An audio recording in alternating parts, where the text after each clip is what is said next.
Crack it, Bob. Oh.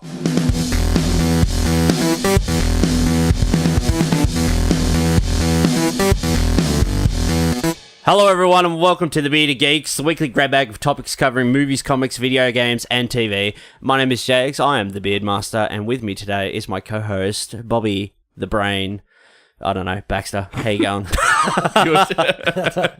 How about you? Yeah, I'm alright. Pat's not here. No, again. We have to put him down for like fortnightly appearances now. Pat's working, because he's working for the man. Working for the Marvel man. But we got an extra man in the Beard Cave today. Mark Beresford. Oh, mate of ours. How long have we known each other, Mark? Since we were... like 18 years. Jesus. Which makes me feel really fucking old. I don't know. Since we were like 12 or something like that. Yeah, it's been a long time. Yeah, you it's guys been have been a like very long time. The Goonies. The Goonies. Yeah. Rosemary Goonies, never say die. Yeah. When we're going down the Stip Falls for adventures. Yeah. Some sweet BMX skids. Yeah. Oh, Jesus. Down the Stit. Before they closed it off, they had the mud track and that. You used to go down there and ride bikes because it was just big muddy track.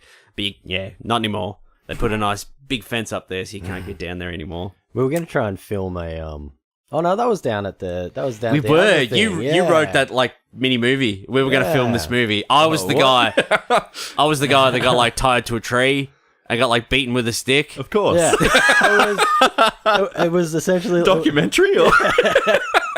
It was like torture porn before torture porn was really big. Jesus. Yeah. We were alpha torture porn. And I think, like, there was this thing where, like, I just went, like, off my head and I started, like, reciting Latin or something like that. Yeah. It was... the old days. I remember thinking that we needed a lot of blood and trying to work out how we were going to get a lot of blood. It was going to be barrels. Yeah. Who's got the knife? Who's going first? Just fill it up. It'll take 6 months to get the blood we need. Yeah. So, how you been, Bob? Yeah, pretty good. You've had a big week. I've had a big week. Yes. Big week. Big animation week. Yeah. It came to a close pretty nice and smooth, though, so that was good. Yeah. But we went to the pub last night, which was good. Yep. Several pubs. Many. We had to send our very drunk friend home. Yeah. He was not looking healthy by the end there. No. You managed to score some anonymous Dominoes. Dominoes. Yeah. There was like some hen's night or work do or something there. There were like all these pizza boxes everywhere. And we're like, hey, Richie, have some pizza. And he ate like most of this leftover pizza that they'd left was like behind. Christmas for him at that stage of the night. Yeah. And then he was just like tossing pizza boxes everywhere. I was like, oh no. God. Yeah. Time to go. So, we played a bit of Battlefield before we started today. And, we got our asses kicked in that last match. Yeah, it was pretty shit. I don't know. Yeah, I just couldn't...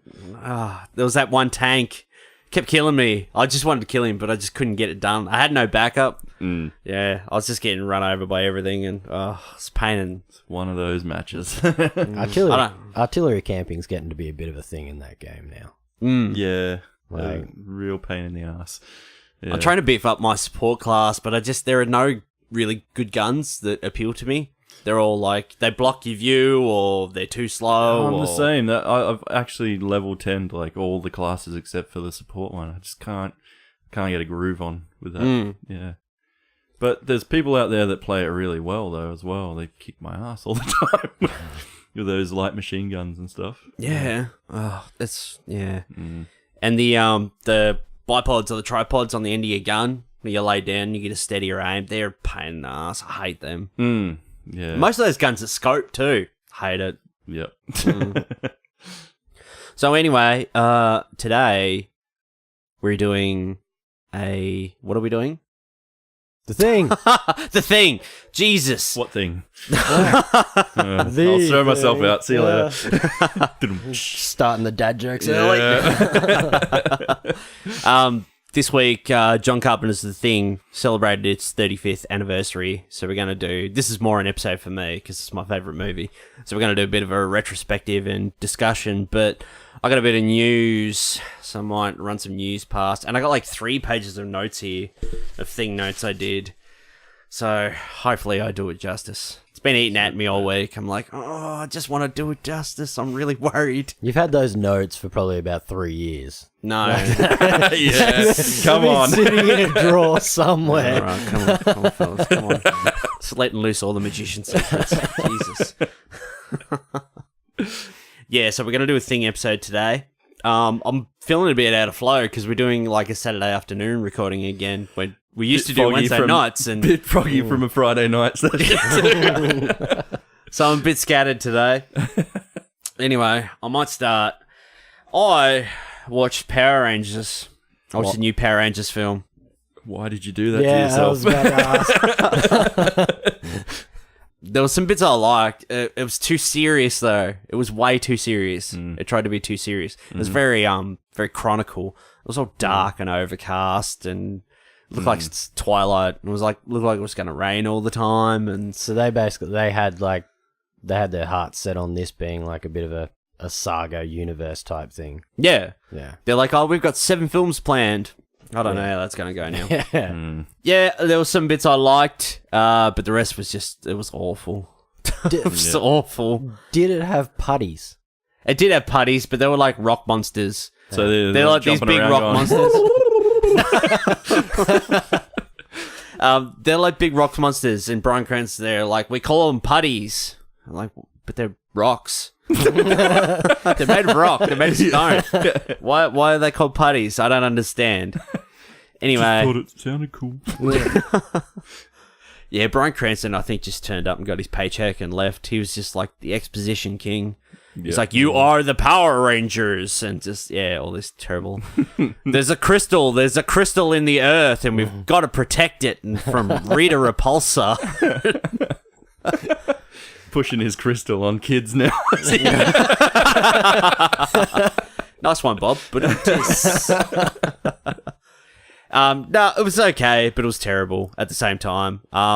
Had the worst product placement I've ever seen. They're trying to work out where this crystal is, and they're like, it's somewhere in Angel Grove, and they find out where it is, and this guy just looks up, and it's like a Krispy Kreme, like a corner shop. And everything, they're like, we've got to get to the Krispy Kreme. We've got to get to the Krispy Kreme. And like, Krispy Kreme, the crystal's here. This must be a special place. All this sort of my shit. God. And then Maybe it's in this donut. Yeah. It's she underneath does. that She 12-pack. she gets to the Krispy Kreme, and there's like a monster like smashing everything outside. And she walks in, and she like grabs a donut and sits down and starts to eat it, and just like Putting it into a like plastic mouth piece. yeah. There's like this whole scene where she like, eats a donut and. Power Rangers can't eat donuts. Screen Junkies did like I think an honest trailers. Yeah. And at the end they're like, it's Krispy Kreme Power Rangers. But yeah, then I read I watched it with my girlfriend, and she hated it. And she never like writes a post on Facebook. Yeah. She like never posts. She shares heaps of stuff, but she never actually writes I did anything. see this. But she went out of her way to put a post up to say the Power Rangers was awful. It was god awful. And I was like, she never posted anything, so it must be noteworthy. Super crap. Legitimately raging. But then I read this article the next day that there's sequel talks. Even though it didn't do very well, the toys sold really well, apparently. Of course. So there's talks of a sequel. Like, I'll watch another one, but yeah, it's just not so serious. And by the sounds of things, Krispy Kreme paid for half the movie anyway, so... Yeah. Like we were talking about last night, like Mac and Me, with the big McDonald's dance scene. Such a good movie. Such a good movie. Fucking McDonald's party dance off. Wheelchair off the cliff. Ronald McDonald. Yeah. Oh, Yeah. that was the best E.T. ripoff you could even come up with. Yeah. So Power Rangers, I give it a 2 out of 5, just in case 2? anyone wants to know. Yeah. Where'd the 2 stars go to? Bryan One, Cranston and Krispy Kreme. Krispy Kreme. Do like those donuts. one just for the sake of nostalgia, and I'll give it 1 because, like, what's his name? Jason David Frank, or whatever his name is, who played the Green Ranger, he had, like, a cameo at the end, and the Amy, whatever her name is, I forget, plays the Pink Ranger. They had, like, a cameo at the end, and he's wearing, like, a green t-shirt. Like, yeah, and they're all just, like, taking photos of, like, the Megazord and shit. So a cameo got 1 star, and nostalgia got the other 1. Yeah. That's a lot to put in those last 3 stars. That Green Ranger's at a lot of fucking conventions too. Is, yeah. Like, he's everywhere. I used to follow him on Instagram and stuff, but he's talking about God and Jesus too much, so it sort of turned me off. Anyway, next thing, new Jurassic World sequel is titled Jurassic World Fallen Kingdom, and they had a new poster, which is pretty much the same poster from Jurassic World, but they've just put Fallen Kingdom underneath. Do you like Jurassic World, Mark? Yeah. I mean... Not enough Goldblum? It definitely needs some Goldblum. Like, Goldblum makes fucking everything. Have you seen all those, what's that food ad thing? It was like a menu log or something. Yeah, like menu that? log. Yeah. Oh, they were He's great. like, no. Yeah. He's like, Sophie's having a good cry over here, and you're trying to order food. He's like, And there was that day, like, I think it was last month, where he just randomly turned up outside the Sydney Opera House, like, selling fucking sausages. Did he? Yeah. He just had a food cart. Just hanging outside the Sydney Opera House selling stuff. That's something you'd expect, like, Bill Murray to do. Yeah. Just like Bill Murray and Jeff Goldblum selling snags. Just like at the front of Bunnings. I'd pay for those snags. Yeah, Jurassic World, like, I liked it, but there was a lot of stuff in it that was, Stupid. yeah.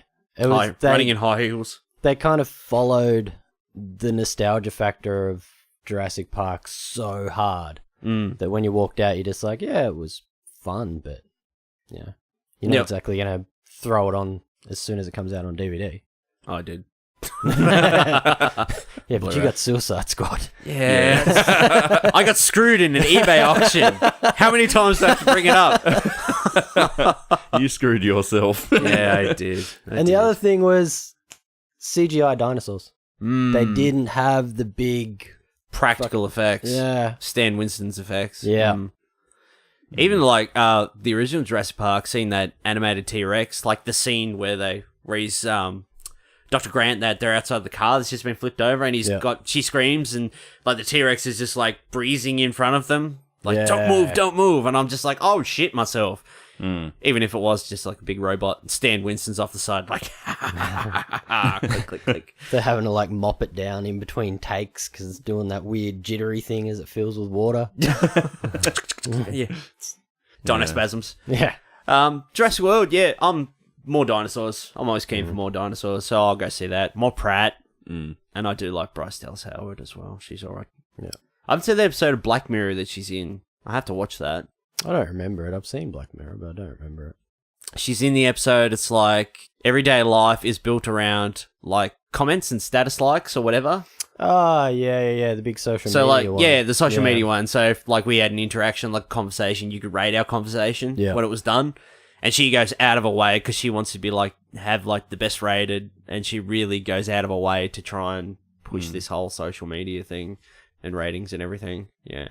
I've heard a lot about that episode, but I've never seen it. Yeah, like I've said, I've only seen the sort of gerbil hamster wheel one where everyone gets up and they sort of just ride these the exercise bikes all day for no reason. They don't know why. Yeah, I've seen a bit of that. I think I've seen half of that episode. I've seen that one, and I think the first episode with the British Prime Minister. Yeah, that's a good episode. I think that was the first episode of the first season, and they just went real fucking dark. I was like, holy shit. All right, so we'll touch on this because we didn't touch on it last week. The whole Han Solo film controversy, Phil Lord and Chris Miller being fired, and Ron Howard being hired to direct now, and apparently the whole crew went into applause when they found out Ron Howard was hired. And I mean, there's been that much stuff for this in the last week and a half, 2 weeks. It's nuts. It's all over the place. Mark, what's your take? What do we know what they were fired for? Apparently, I don't know.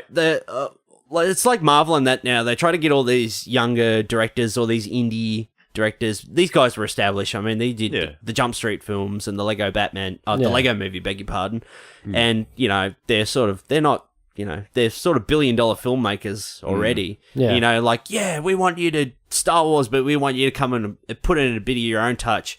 But apparently they want to make it too much of their own way. It was too comedy. It was a bit too silly. Yeah. It wasn't serious enough. And so they're going for more of an Arrested Development vibe. yeah, I guess.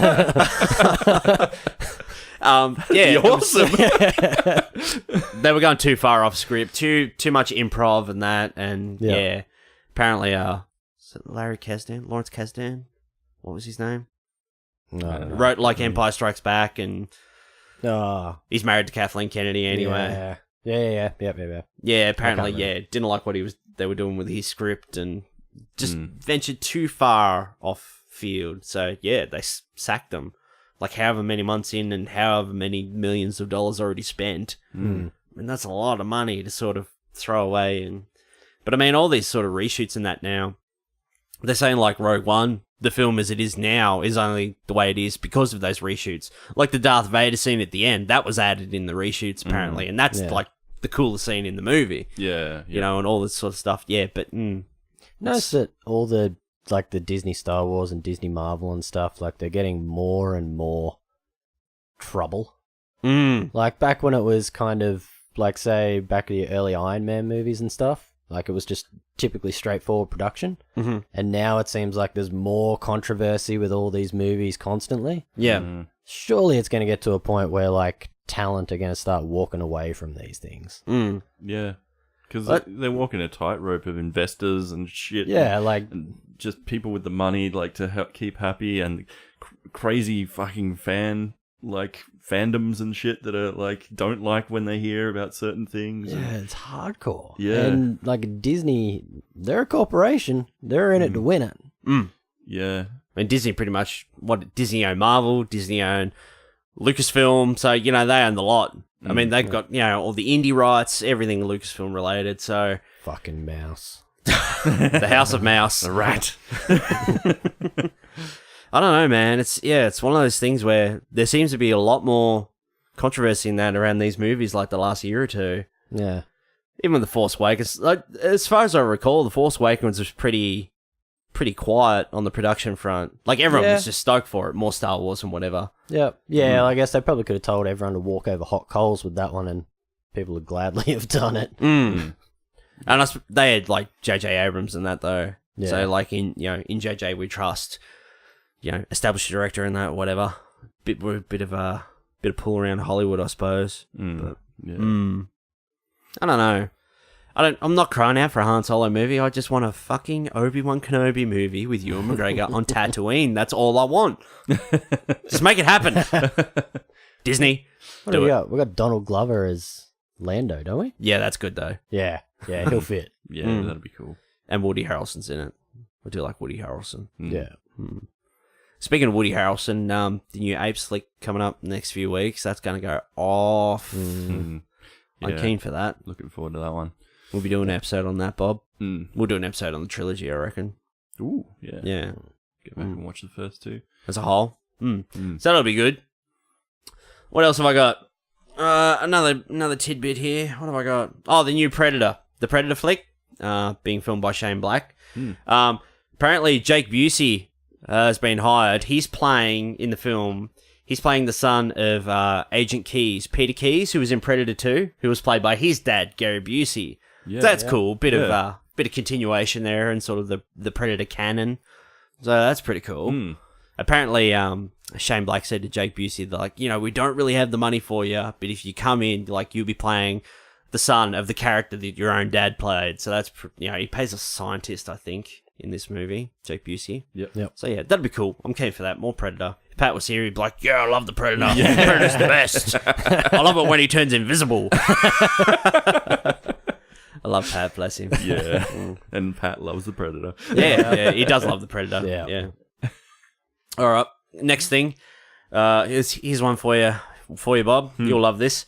Kevin Feige has confirmed that Miles Morales already exists in the MCU. So he's there somewhere. And this was actually funny because I saw this article the other day and I sent it straight to you. The article where they said Peter Parker's already been introduced in the MCU in Iron Man 2 as the kid at the Stark Expo that goes up against the Hamadrone or whatever in the Iron Man mask. They're like, because it's just started off as like one of those stupid fan theories, and they're like, yeah, you know what, that adds up. We're gonna make it so. Fuck's sake. So yeah, Peter already exists. He was in Iron Man 2. That's in stone now, Bob. So how do you feel about that? How do you feel about all these dots being joined? I couldn't give a shit. Good on you. You connected a couple of fucking dots. This kid turned into an adult. Now he's in this movie. It's like After the fact. After the fact. yeah, after the fact. Like fuck's sake. What is with people's obsession connecting things together, like the whole thing together? Like I don't get it. It was cool to begin with, leading up to the Avengers, but then we have the Avengers, and now we're getting all these Avengers films. Like, I'm looking forward to Infinity War, absolutely. Like, to see all these other MCU characters that haven't been together come together in this one movie, or two movies, whatever it is Avengers for. Yeah. But, yeah, like I was saying last week. I'll give it a go, but I feel like it's going to turn into a giant mess. Like, Yeah. they're just going to have too much and not enough time on screen. It's going to be a 4-hour movie. That's my worry as well. Like, you've got, what is there? There's like fucking 60 like A-grade player characters or something like that in this one, isn't there? Absolutely. Yeah. So how the hell are you going to fit any sort of storyline in around that? Yeah. Who's gonna get the time on screen to do anything? Like, Yeah. You'd be like, Robert Downey Jr. There's Rocket Raccoon for 3 seconds. yeah. I am Well, no, you don't even get your whole line. There's more to go. Vin Diesel still makes 300,000. Recorded in 50-something languages. And Robert Downey Jr. is in an hour and a half of the 2.5-hour film. I don't know, man. Like last week, I said, like, if in, the next Spider-Man film, like, we get, like, a bit of Doctor Strange, like, that'd be great. Because, like I said, Spider-Man and Doctor Strange had some great team-ups in the books, and that'd be a different dynamic. That'd be cool. Like magic and, sort of down-to-earth Spidey and whatever. But, yeah, I don't know. We'll see. I don't mind the odd team-up here and there if it's, like, just two characters or something. The odd little bits here and there. But, yeah, these movies where they're going to throw, like, everybody in, I just, Yeah. you end up not giving a shit about anyone because... Like, how can you? There's just so many characters that you like. Who do you root for, sort of thing? So, Yeah, I hear you. Yeah. Ragnarok's going to do it well. Oh, yeah. Yeah. Yep. Like, that movie's looking badass. Yes. And there's plenty of Goldblum in that. Oh, yeah. I'm going to get a Goldie fix. Like, what does he say? Science is Goldblum. Science is Goldblum. Goldblum finds a way. And the guy where he's wearing the footy shorts and that, he's like, well done, congratulations. He's like, is that a choice, that look? Alright, this is a good one. I was really happy about this. The other day, Ryan Reynolds tweeted from the first day of shooting of Deadpool, and then the next day he tweeted an image of Deadpool, Ryan Reynolds in character as Deadpool, piggybacking Julian Dennison, who's in the film now, who played Ricky Baker in Hunt for the Wilder People. That's the kind of superhero movie shit that I can get on. Like that is fucking awesome. I know. I was so stoked to see that picture. Yeah. I'm just like, I really hope he just plays a Kiwi kid in this, though. Like, he doesn't try and put on an Australian, like an American accent or something like that. Don't even rewrite his character. Just take his character from Hunt for the Wilder And just People. drop him in this movie. And just put him in there. And then let Deadpool just do his Deadpool thing. Yeah. And he'd be like, I can't understand a fucking word this Kiwi kid is saying. So that's cool. I'm really looking forward to that. Even if there's like a cab scene. What was the cab driver's name in the first movie? Raheem or... Jesus. Yeah, I can't remember. I can't remember. But he was great. The little Indian cab driver. He was awesome. Yeah. Yeah. They'll be running around cooking and spitting, setting things on fire. And Josh Brolin uploaded a pic on Instagram the other day of his cable transformation. So he had like blue like plaster shit covering half his face. Yeah. Getting ready for his cable makeup and stuff. So I don't know. Instead of going the eye, they might be going a bit further and doing some of the cybernetics or whatever on his face. So that'd be cool. Between Brolin and Hardy, like, they are 50% of the comic book universe now. There's all that Venom stuff as well. There's a back and forth between Kevin Feige and Amy Pascal about whether Spider-Man's gonna be in Venom or, they're in the same universe, but they're not in the same. They're in the same Marvel universe. They exist in the same reality. All this shit. They're just like back and forth, back and forth, back and Who forth. fucking cares? All right, we'll skip that then. No. No, I don't know. I don't care. It's Fuck like Venom. it doesn't matter. It doesn't Venom's matter. cool, but he's not great. I said it last week. You can bring Spider-Man. You can bring a different Spider-Man into Venom. Like, who fucking cares? Like, This is like depressing about cinema now because like most of the stuff we talk about is superhero movies. It's I fucking, know. it's Yeah. painful. isn't it? Yeah. What's going on? Pepper some classics in today, and then next week we'll do Spider-Man: Homecoming. Yeah.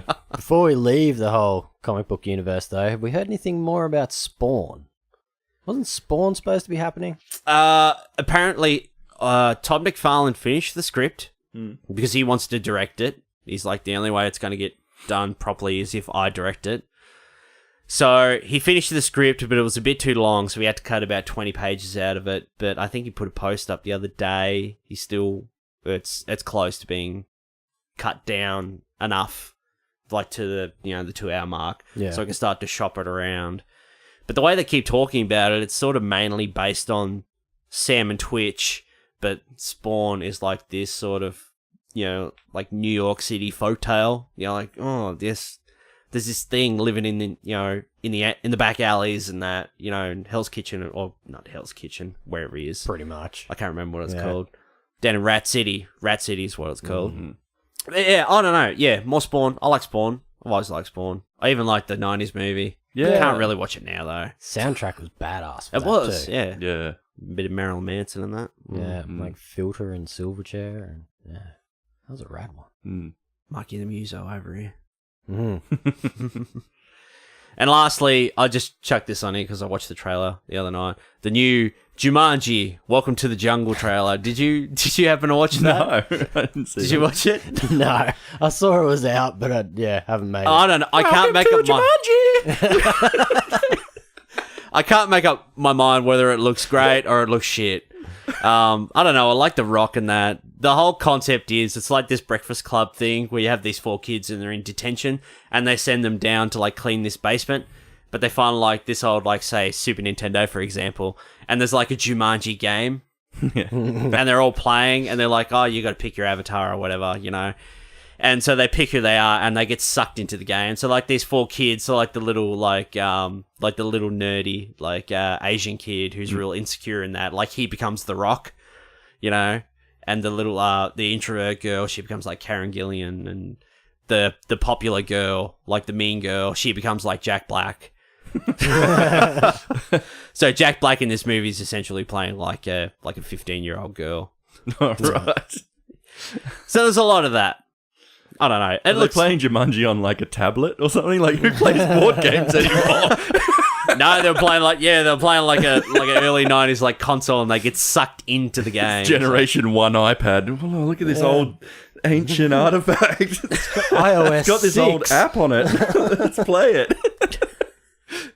When was the last time you watched the original Jumanji? Like 1996. Yeah, I think don't know. honestly, I think it was the same for It me. used to be one of those movies that like your teacher would put on the days when they're hungover or something, and then just couldn't deal with the class.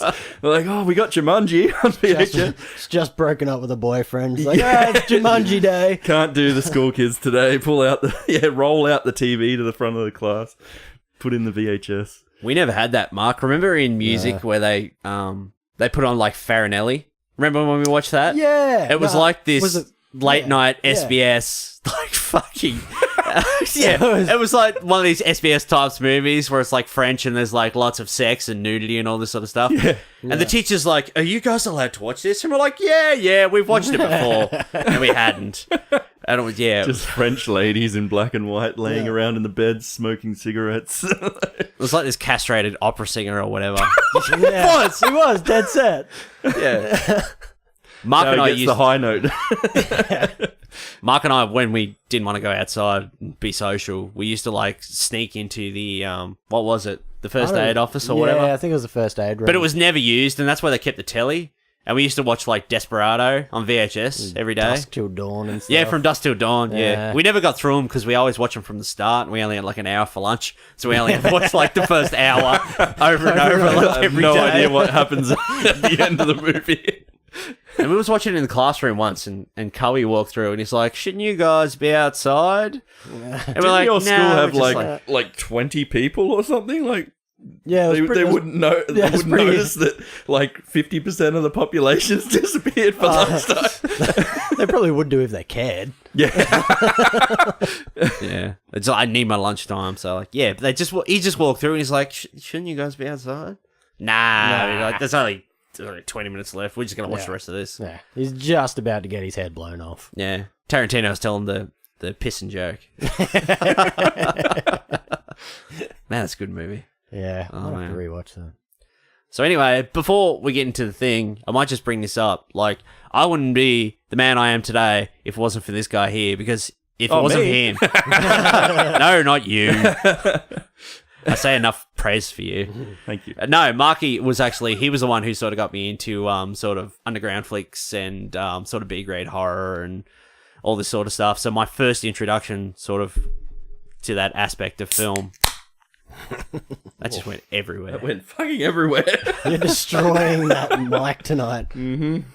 So yeah, if it wasn't for you, like, I wouldn't be into all this sort of stuff now. So thanks. Yeah, no worries. Remember that time I got like Evil Dead for like my 14th birthday, Yeah. and you and Matty Grace come around. We watched it. Oh, that's such a good movie. That is a good movie. Actually, even the remake. I don't mind the remake. I really like the remake. Like, they stuck to the heart of that film. The uncut. Have you seen the uncut version? Don't think so. It's out there. There is an Yeah. uncut version of like the 2013 Evil Dead. What the fuck did they cut? Like, they left a lot in that movie. There was like 5 minutes restored into it. There's like a French or a German Blu-ray out there you can get.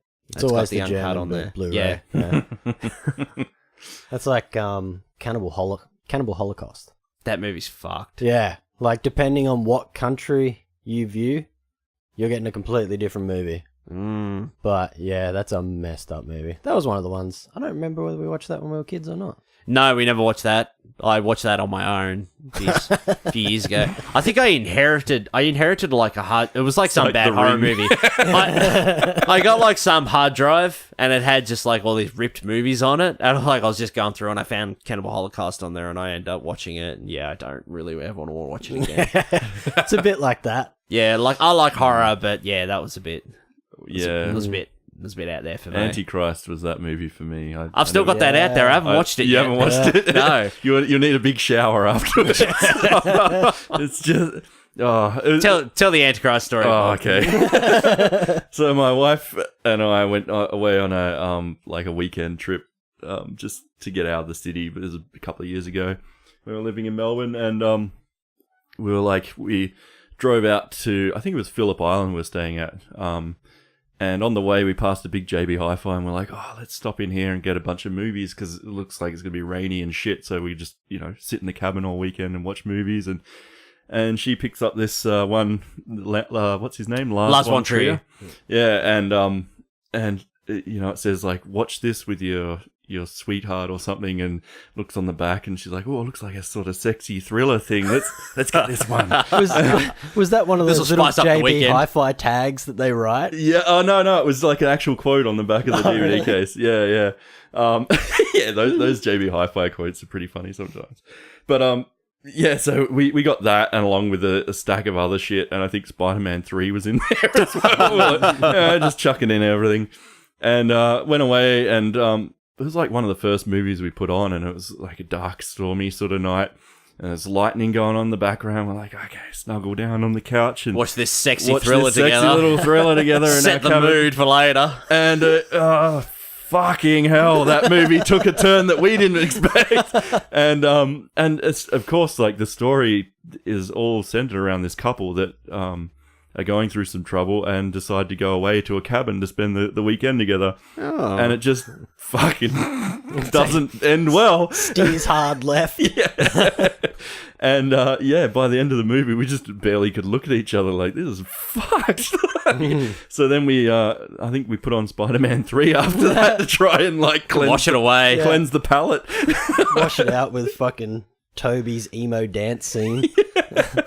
You and Haley told me that story a couple of months ago, and I think I went to JB Hi-Fi after, and I bought it. It was like $10.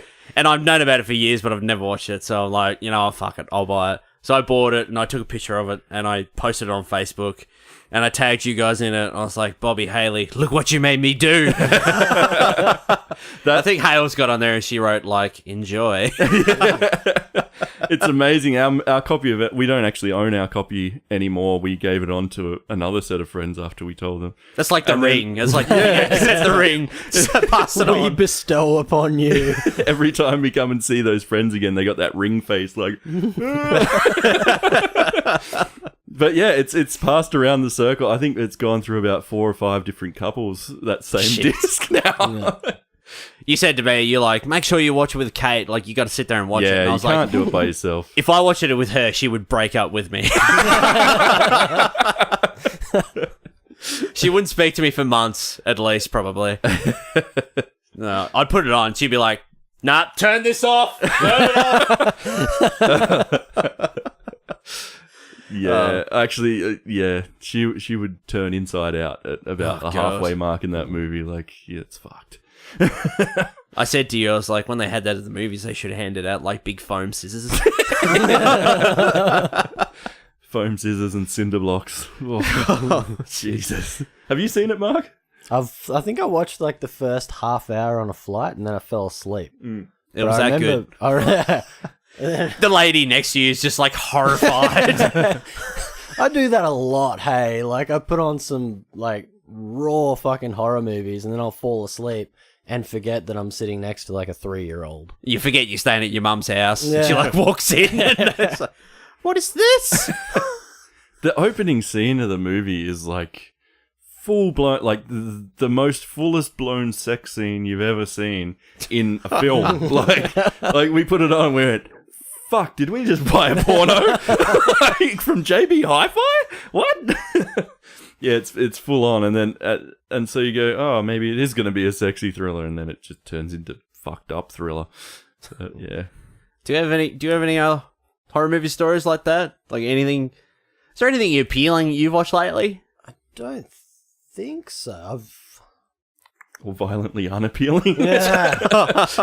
I think Busan was probably the last like really good sort of horror thriller type thing that I watched. That's a great flick. I fucking love that movie. Yeah, right, We watched I know. it. I watched it again with Hales. Yeah, she like it? Yeah. Yeah, sweet. Yeah. No, it's just as good on second watch too. Yeah. The characters in it are really strong. Like, they're interesting characters, and you know, some of them are only on screen for a little while, but you really get to see. It's considering it's such a contained film, it's pretty fucking captivating. Yeah. Like everything, like the movie's really successive.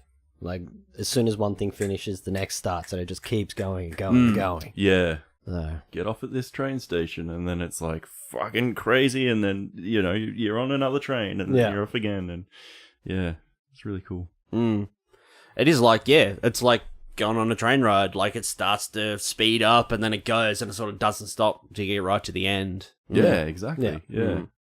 Yeah, and the characters in that movie are really interesting. Like the husband and wife, the husband and the pregnant wife. There's and some of my favorite characters I've seen in a movie in years. I think, like, I really enjoyed that big guy, looking after his pregnant wife. Yeah. And then you've got like the kids, like the baseball team or something like that. Yeah. It's pretty interesting. Then you got that asshole dude who's just like scared and just like, gotta close the doors, gotta throw them off the train and all this shit. They're infected, kill them, whatever. Yeah. Bloody good movie. Kind of surprised there hasn't been like a South Korean cosplay. Just a whole heap of kids dressing up as zombies and jumping onto a train all of a sudden. Oh, Jesus. Just waiting for America to remake it and ruin it. Yeah, that'll happen. Yeah, that will. I'll put Jennifer Garner in it. Jennifer Garner. Jennifer Garner. And Mark Wahlberg. Actually, I watched Deepwater Horizon the other night with Mark Wahlberg about the oil rig, the Deepwater Horizon that had the rig blowout and whatever and just caught fire in there. Yep. Holy fuck. Not a bad movie. Yeah. Yeah. It takes like an hour, like the rig's only on fire for like probably the last 45 minutes or whatever. But yeah, like not a bad watch. Very interesting to sort of learn about that sort of thing. And what else do I watch? Mark Wahlberg while I've been on holidays. I watched Patriot Day. Oh, the Boston bombing one? Yeah, about the Boston bombing and that. Yeah. That's quite good as well. Yeah, I don't think you could cast anyone else but Mark Wahlberg in that movie. Boston. It's got like a fuck knee and stuff in the movie. Yeah, it's getting around. And, yeah. Really edgy. Edgy, those movies. They're both directed by Peter Berg, though, so sort of both very in the same vein. There's actually 2 movies I've got sitting out there to watch. One of them, I can't think of the name of it. It's the 2 girls who get trapped in the Olympic pool. Like the plastic cover closes over the top of them, and it's like this weird psychological thriller where they try not to kill each other because they think they're going to die. No idea. I think it's called like 12 Foot Deep or something like that. Oh, Jesus. And there's another... Like that shark movie that's out. It's like 47 meters down. Yeah. That just looks awful. That's like last year. Like, I watched the trailer for The Shallows, and you're like, I know what happens in this film because it's laid out from start to finish in this trailer. Yeah. But I watch it and it's actually really good. Nah. I could take the last like 20 minutes of that movie. Get Out. That's another good movie. You saying Get Out? Yeah. Yeah. You like that? Really like that movie. That was I'm ridiculously TSA, good. motherfucker. Yeah. I wasn't sure how to take it because I think like that's the the hype genius around about that it. movie. Yeah. There was so much hype around it. Mm. There was kind of a bit of fear that it was going to be disappointing, but it lives up. Yeah. No, I liked it. I really liked that movie. Yeah. I think because, like, even though there's heaps of hype around it, you think it's going to be this thing, and then it's like whatever it was. Yeah. Yeah. It's smart Yeah. in the way that it sort of plays with racial tension and stuff. Really smart. Yeah. Did like that movie. The party scene where they invite everyone and they're having the party and that's just like real awkward. Yeah. It's just like the first time watching it, there's just like this real awkward sort of undertone in that. You don't know what's going on. You don't know if it's just like a racial thing or there's there's something more to it, but you don't quite know until you get to the end. And yeah, Yeah, I think that was like, that's the gold with that film, is they kind of put you in the place of you're the person who is suspecting of everyone, like yeah, that's right. the racial profiling and everything that's around, and you kind of, for that hour and a half or whatever it is, you're the person that's trying to sort of work out, is someone actually, like, are they discriminating against me, or are they just a dick? Or they're just fucking real creepy. Yeah. Yeah.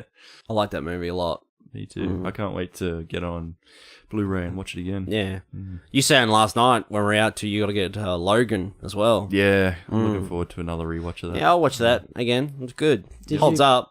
You happy with your noir?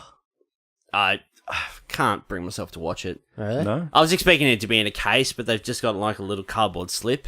I'm like, I'm not putting dirty on it. dirty old fucking cardboard slip. I'm not touching that. No, I don't know. It's just more the fact that What if the you movie... put the original movie into the case and then put the noir into the plastic case? Shut up, Bob. You're going to buy another copy, aren't you? No.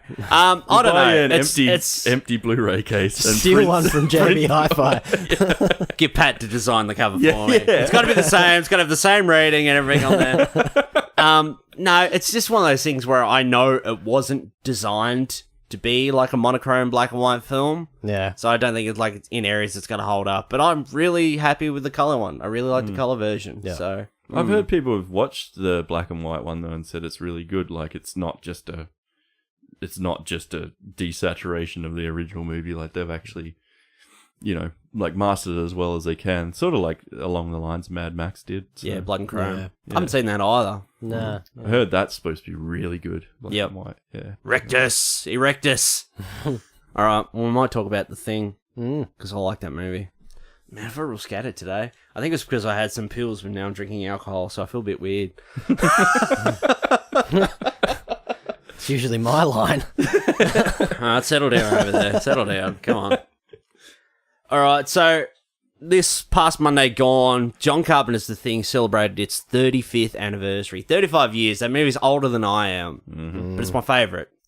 Bob, when did you first come into contact with The Thing? When did you first touch my thing? Shit, I'm lost for words. Going back to Catholic school days. Yeah. Oh, You God. point on the doll where they touched you. Jesus Christ. I made Mark lose his shit. I feel good. Okay. It's because I was looking up at, like, Arnie, having to point out on Arnold Schwarzenegger where the person touched you. Got this Arnold Schwarzenegger, like 12-inch figure on my shelf. Just point Touch out. me on the shotgun. Touch me right here. What was the question? When did when was I When did you first see it? touched by the thing? Fuck. I think I was probably like 14 or 15, I reckon. It was one of those video shop runs where you just get a million bloody thingos for $7. Cassettes. 45 weeklies for $7 or whatever it is. Watch like 3 of them. But yeah, I think it was back then. I can't really recall the first time. I'd say it was probably like one of those nights where you're like 13, 14. You have all your mates over and just watch heaps of shitty old movies. Like we Or did with the great Evil Dead. old movies, Yeah. as I should say. Yep. Yeah. And then my mum comes up like, "Hey, you going? You going all right? Do you want some sausage rolls or something?" Like, yes. Leave the light on. That's a good movie, though. What about you, Mark? I reckon it'd probably be pretty similar. Like going to the Fitzies. down to Fitzies. Kind of Fitzies ran out some videos. Yeah. And they always had, like, when you walked in, you had to go around to the far back corner. Yeah. And that's where they had all the horror movies. All the dusty old horror movies. Right Right yeah. next to the curtain with Yeah. the porn movies behind. But yeah, it would have been then. Like, there was a couple which always got rented. Like, there was It and Pet Cemetery, like Friday the 13th and stuff like that. And the Hellraiser. Thing, yeah, Hellraiser would have been in there. Yeah. The Thing got thrown in there quite a few times. Sweet. Yeah.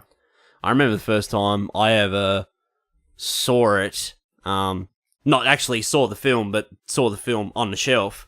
It was, I was probably 10, and I went across, because we lived on the West Coast, we had to travel like 2 hours to get to like a major city centre to like do our shopping and stuff. And my mum's birthday was coming up, so I went to buy my mum a present. So I went across the road to like Harris Carp, Harris And Carp, the fish. Harris the Carp. And I went over and I was checking out like the cassettes, because there were no CDs then, there was cassettes. And I remember looking at the videos on the wall, and they had The Thing was there on VHS, and it was just that the cover, the Drew Struzan poster that drew me in. It's just like this mysterious like blue like person entity like in a parka and gloves and that, silhouette, and just this light like coming from their face. And the tagline I think was on the front cover. It's like, "Man is the warmest place to hide." Yeah. And that was like the first time I ever saw the cover, and I always remembered it. And I bought my mum her presents. I think I bought her like John Farnham on cassette and something else. That totally would have been in the days where you were going into Brashes too. Yes. Brushes. Yeah. Jesus. Yeah. If you're going through cassettes like at Fitzgerald's, Yep. yeah, you would have been going into Brashes. That's the one. You guys had a brushes down there? Yeah, man. So anyway, that was the first like experience I had seeing it. But the first time I ever watched it was probably about, I don't know, it was probably about 18, I think. And I bought it off Easy DVD. Yep. The website on DVD. It cost me like $45. Yeah. But I bought it, and yeah, that was the first time I watched it. And I watched it, and then yeah, it just hit a chord with me, and I sort of loved it ever since. Did you play the video game like beforehand or? No, I hadn't played the video game, or did I?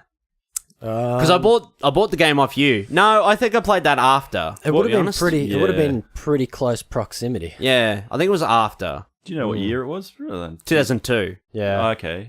So what were we? We were 15? Yeah, 16. It was about the time when we were ordering shit off Easy DVD. Yeah, I'm pretty sure I saw the film before I played the game. Yeah. Because I remember you just sold me a big stack of games, and The Thing was one of them. I was like, oh, and that was the first thing I played that I got off you. That was a solid game. That was a solid game. Anyway, so the thing was released in 1982 on the same day as Blade Runner. It tanked. It bombed. Because E.T. was released 2 weeks beforehand, and everyone was really sort of basking in that sort of Spielberg glow, that happiness, and the happy alien, the friendly alien from outer space, with the happy ending. And then 2 weeks later, here comes this movie that's just so dark and bleak, and it's not fun. There's not a lot of humor. There's really no humor.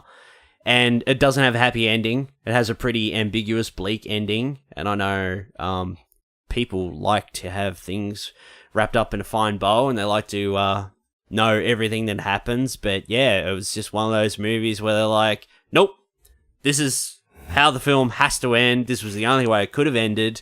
Yeah. And yeah, there's just this totally ambiguous ending, which is still talked about to this day. How's this? The happiest point of that movie is a dog getting shot.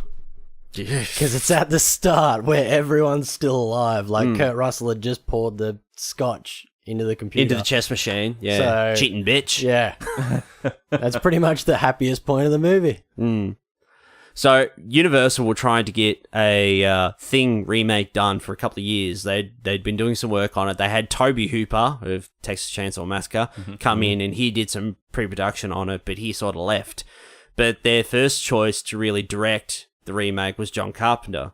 And they approached Carpenter, and he was a big fan of the original The Thing from Another World, the Howard Hawks, James Arness starring black and white feature, which is actually quite good.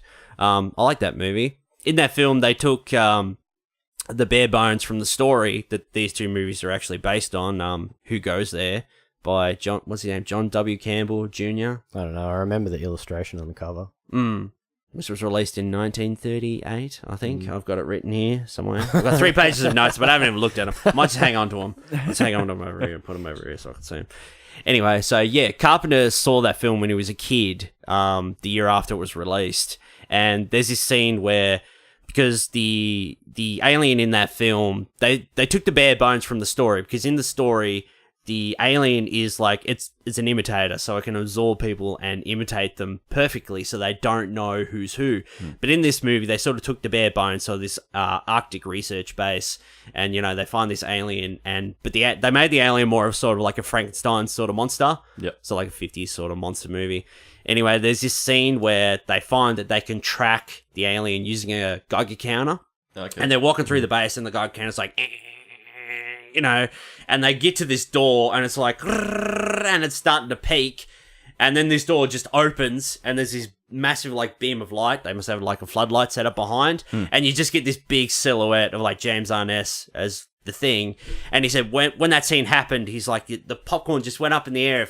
His popcorn went everywhere, and he's loved that movie sort of ever since. And yeah, he was a big fan, and to remake that movie, and that story, he was a bit apprehensive in that at first of doing a remake, but then he thought, what, why not, to do a better version. But his take on it was to go back to the novella and to do a more faithful interpretation. So throw away the 50s monster, and we want to do, it's an imitator, so it imitates people perfectly, and you don't know who's who, and go back to the paranoia and the the real raw tension of that book, and do the remake. Yeah.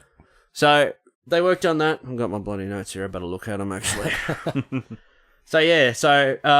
This was John Carpenter's first studio film. So up until then, he made independent films. So Assault on Precinct 13, Halloween, The Fog, and Escape from New York, which he did. Escape from New York was just released, and then after that he moved into work on The Thing. So he worked on it for 12 months, like when he first started going to Universal up until it was released. It was just over 12 months.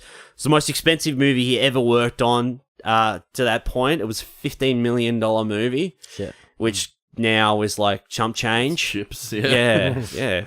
Like, that's ass-wiping money for studios now, But, so he went to Bill Lancaster and to get a script in that done. And Lancaster really liked, sort of the character piece So, of these 12 men, because there were no women in this movie, which was a bit of an uproar at the time, but that really, a lot of people now who watch it, they don't even sort of take notice that there are no women in it until someone brings it up. They're like, I never even actually noticed until someone... Yeah, I actually didn't at all. The only woman that's really in it is the voice on the chess machine at the start. That's the only female sort of presence. And that was, the voice work was did by Adrienne Barbeau, who was married to John Carpenter at the time, who was in The Fog and Escape from New York. So they decided to do this, this real character piece, go back to the novel and on the Antarctic research base. So it went to Kurt Russell. They were just talking friendly one day about who they'd cast as MacReady, and they couldn't really find anyone. And then John just suggested to Kurt, they said, how would you feel about playing MacReady? And then he actually went and he read it. He read the script, and he was he found it appealing because he didn't want to be the main guy, like the hero of the piece. Like, he liked the idea of MacReady not being, like, he's not even the boss. Like, Mac in the movie, he's just the helicopter pilot, like an ex-Vietnam helicopter pilot. But he sort of, as the movie progresses, he's the only one who can sort of adapt and take charge of the situation as it happened, because all these other guys are sort of just, they're all freaking out. They don't know what to do. And he sort of turns out to be the only man sort of fit to sort of take the charge against this alien. But yeah, oh my God, it's just, at the time, it bombed. It tanked. It was shredded by critics. Like Roger Ebert said, it was just a bath bag of a movie, he called it. Wow. He said there was no characterization. He said the guys who were in it, they were just there to be like thing fodder, like who's going to get attacked next. Yeah. But subsequently over the years, it's, on cable, American cable or whatever, and VHS and so on and so forth, it's found its audience, which is really satisfying. And it's great because this thing is a fucking masterpiece. It really is. It's, I guess, like the whole sort of premise of the film of, not giving characters massive introductions or backstories or anything like that. Like, that's a little bit more, it's become more popular as the years have gone on, and more accepted. So, some of the best movies you can think of now are movies where you don't need to know too much about the backstory of the character. It's just about what's happening and the tension in the film. But that's more appealing as well, because you don't know, Yeah. You have to sort of make your own assumptions. Like the way Mac acts with the chess machine, like where... Because actually, the move she makes in the game is actually a cheat. She actually cheats in the game. Not, you'd never notice unless you're a chess champion. I didn't know that until I read it the other day. Like, I was doing a bit of research and actually read it. And, the way he acts, calling her a cheating bitch, like, you can interpret that, he's an ex-Vietnam chopper pilot. So, he's, the pay's good and, is he trying to escape like the horrors of the war, or does he have like an ex-wife or something like that he's trying to get away from? This is the furthest place he could get away from all that, and the pay is good, and all he has to do is like fly a chopper and that, and and just other characters in that as well, like Palmer, like he's a mechanic who wants to be the helicopter pilot, and he's sort of the actor who plays him, forget his name, he's sort of characterization for him is like he's an ex-drug addict, like he's cut out of rehab and he's trying to go straight, and he's taken this job at the Antarctic research base. But there's not a lot told about these guys, which is actually really appealing, and it adds sort of, because you don't know too much about them either, about the characters and that. So even if like one of them is the thing, it's meant to be a perfect imitation. I don't know that guy 100%. I don't know that guy well enough to know if would he act like this? Is he acting strange? That plays straight into the trust thing of like, and you don't even know whether you can trust MacReady for most of the movie. That's right. Like, because the whole movie is really from MacReady's point of view. Yeah. Because there are a lot of instances where you don't find out what's actually happened to someone. If someone's turned into the thing, you don't know when it's happened. Like, I've tried to piece together, I think as most people do, try to piece together who turned when, especially someone like Blair. Like, when did Blair get turned? I think whether it was in the shed or whether it was like... I think it's like after he's taken to the shed, he's turned or whatever. Anyway, I might lay down the premise because I haven't actually laid down the premise for the film. That's Everyone probably a doesn't good know. call. The film starts with a helicopter flying in, and it's chasing a sled dog. And this guy gets out of the helicopter, and they're trying to kill this dog. They're shooting at it, and they're throwing grenades and all this sort of stuff. Anyway, this dog comes across US Outpost North 31, so where McCready and his team and then are staying. So this helicopter lands, and they're trying to kill this dog. Anyway, these two Norwegian dudes, they end up getting killed, and they take in this dog, and they're trying to work out what happened. Like with this Norwegian team, you know, maybe they just had a bit of cabin fever or whatever. So they're like, we'll fly up to their base, which is only an hour away, and we'll check it out. So Mac and Doc Cooper, they fly up there, and they find this Norwegian base, but it's burnt to the ground. And they investigate, and they find all this weird stuff. They find a guy that's committed suicide, and he's frozen. They're finding axes in the doors, and they find like a camera and that portable camera, and they take this stuff and they go outside, and they find like this burnt, like, looks like a man, but it's not a man. And then they actually look, and it's like two faces that are like sort of molding together, like warped, like, yeah. And they find a big chunk of ice with a hole in it, so that's a bit sus as well.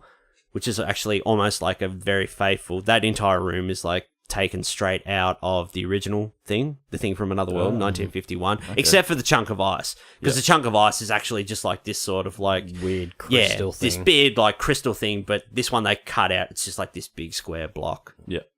So anyway, they go back to their own base, but then they sort of find out that this dog is not actually a dog.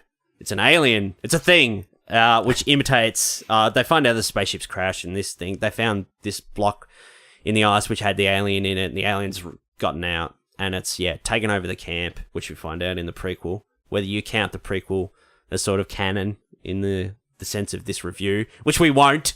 But yeah, and then shit starts to go down because this alien can absorb people and imitate them perfectly.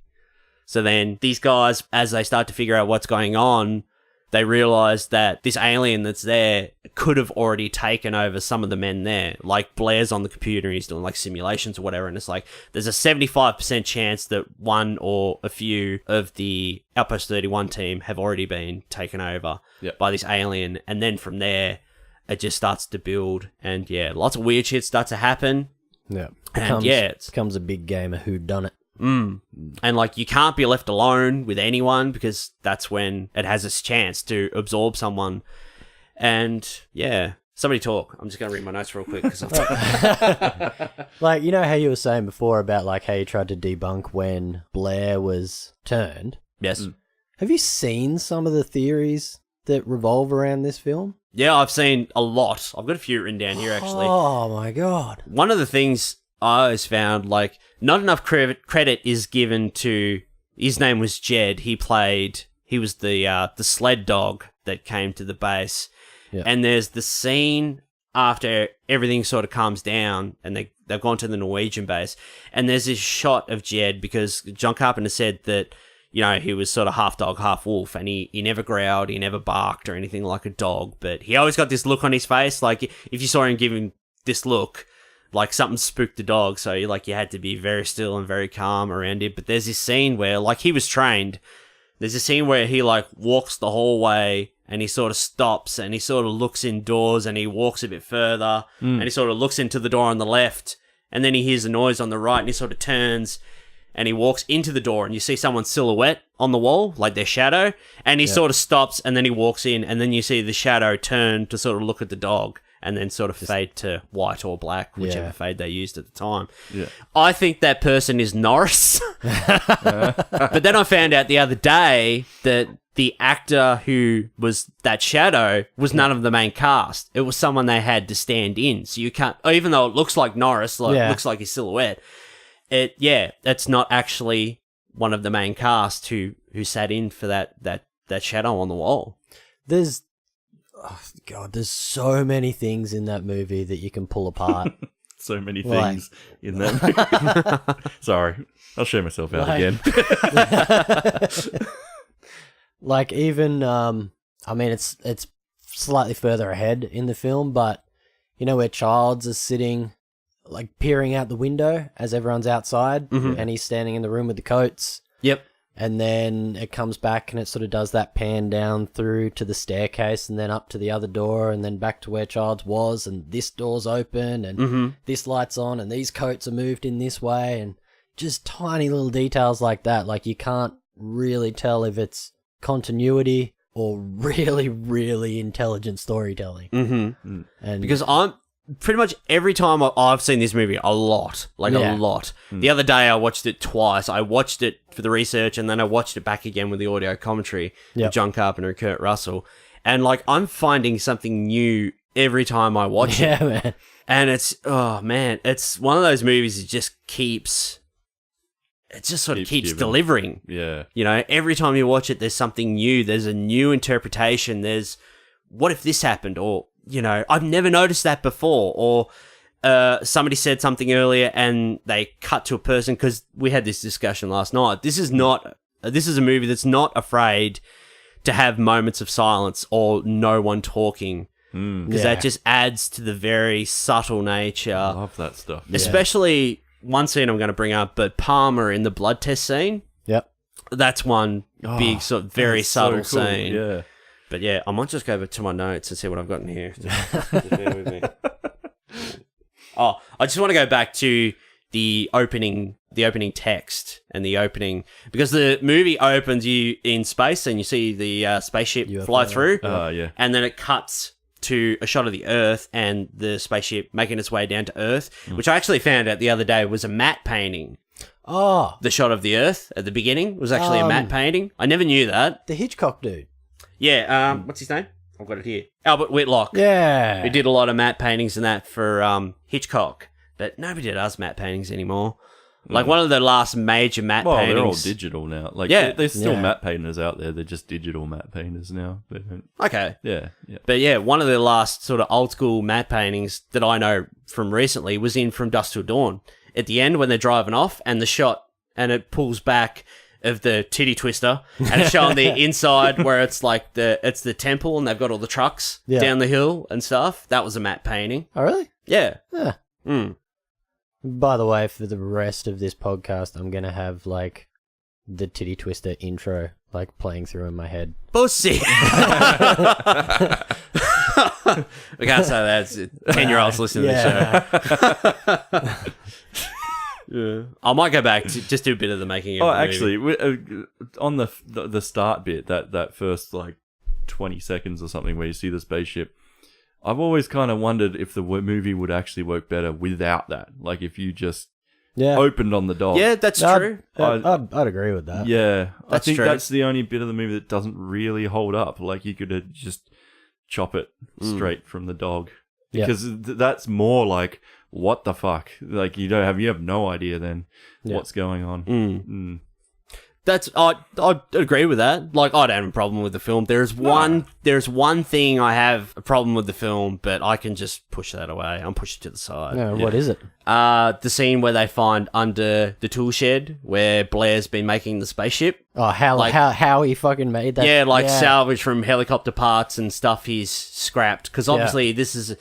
Because you don't actually know the aliens' intelligence level until you get to that point where you're like, this thing's been building a fucking spaceship for like the last 3 or 4 days. Yeah. You know, because you've got no idea about the alien. You don't know how fast it works, how well it thinks or whatever. At that point, it just looks like something that consumes other things. Because you just really sort of treat it as an animal, especially later when you get to the blood test scene and Mac has his big speech about every part of it, you know, it's not a whole. Every part of it is individual and it will fight to survive if it's attacked.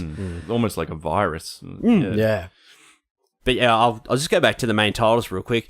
The title, where it burns away and it starts to reveal, is actually exactly the same title from the thing from Another World. So they stenciled it completely. But how they did that effect was they did the stencil and they stuck it to a fish tank and they put a light on the other side of the fish tank and filled it with smoke. And then they got a garbage bag, like on a photo frame, and stretched it over, and then just got a match to the garbage bag and burnt it away, and just filmed it. And so that's how you get as the garbage bag. as the garbage bag burns away, the title starts to reveal, the lights coming through, the smoke in the fish tank, and if you look, like, on the lettering in that, you can see bits of, like, plastic and that dropping down, and, yeah. Oh, man, practical. Another one of those little so good. practical movie title tricks. Wow. I had no idea about that. I always wondered, because I always thought that was a really impressive, like, little title screen. It was just a garbage bag, and they just burnt it, and as it burnt away, it just revealed the title, which was had awesome. a light shining through a fish tank full of fucking smoke. It's I think it was the sled dog scene where they like put the sled dog in with all the other dogs, and then he does his first transformation. Yeah, that was Stan Winston. That was Rob Bottin, who did all the effects work on the thing, which I dare say there hasn't been better practical effects since. Probably in a horror movie. Obviously, you've got like Jurassic Park or whatever, which was Stan Winston or whatever. But for a movie of this type, like this nightmare fuel horror stuff that he came up with, Rob Bottin was 22 at the time. Like, he'd learnt everything from Rick Baker. Just incredible, isn't it? Like, what were you doing at 22? I was trying to make things for movies, but they didn't look like that. Yeah. So Rob Bottin pretty much lived on the Universal set. He had a team of like 35 people that he was in charge with, and he worked every day. He worked 7 days straight for 1 year and 5 weeks, he said, because I watched the documentary the other day, and he said by the time he was done, because he worked every day, 7 days straight, he slept on the sets. Like, they had at Universal, they built all the interiors, but they refrigerated all the sets. So to get the frosty breath, and they had to spray water in the air so they could get the frosty breath and everything. He slept on the sets that they weren't using at the time. And when the movie was done, like, John Carpenter looked at him, he's like, you really don't look well. So they hospitalized him. He had exhaustion, pneumonia, and he had an ulcer, which was bleeding. He had like a bleeding ulcer. Fucking Jesus. That sounds like a 22-year-old though. Like, it's like, fucking, I'm invincible. I'll just work keep to going. the point of death. Yeah. So yeah, he did like all these effects work because he wanted to do like as much of it himself as he could. But when he was overlogged and everything in that, they brought in Stan Winston to do that one scene with the dog transformation, and all it was just a puppet on the arm. It was just an arm puppet, and it had animatronic teeth and eyes and whatever. Yep. Yeah. That's Winston all over. Yeah, because they're like, how can we do this? Because Stan Winston never wanted to take credit for any of that because it's Rob Bottin's movie. We just helped with that one little bit, you know? So they did that, and he's like, how can we do it? He's like, well, you know, if my hand was a dog's head, and he said, you know, we just built like my arm like this, and then we just build the rest of the thing just to hide the person underneath. So if you actually look at it, it sort of looks like a person's just sort of laying down with their arm up, and yeah, they've just got an animatronic mouth and eyes and stuff, and simplicity. The practical effects in that movie are so good. I know. Like obviously they used a little bit of digital effect when it came to the chest opening, when they were using the defibrillators and the chest opening and the doc's arms. But when the head comes off, and then you don't see shit like that. Oh, that is so good. Because you look at the sketch. The sketch was, there's the table, there's two guys hiding underneath the table, operating sort of the mouth and everything. And there's one guy up the other end. He's got like 2 bars, and he like pushes the bars, and he's like working the head, like twisting around. And that's what's stretching the neck out and pushing the head down over. And yeah, it's just genius fucking. They had like all those sort of vein things that were pulsing the green goop through. And, Like when the neck was stretching out, the first time they did that, they had to do it twice because they set it up. It took like 10 hours to set up. And the first time they did it, they filled the neck with just like all these chemicals and everything, and melted plastic and bubble gum and cream corn and all this sort of stuff. And the first time they did it, like the room was just filling up with fumes. Oh no. And then somebody remembered, they're like, somebody's just hit him with a flamethrower, so there really should be flames in this scene. Like we'll get the flame bar, and we'll put the flame bar underneath the camera. And they're like, ready? Okay, like, right, start to stretch the head, hit the flame bar, and they hit the flame bar, and they said the whole room, there was just like this big flame that just went, just like a ball of flame just went through the room. And when it was done, He said it was like a Looney Tunes cartoon. You turn to people and their faces were just like black, their eyebrows were like singed off. They had and all to this. stop filming for 6 months so Kurt Russell could grow his beard back again.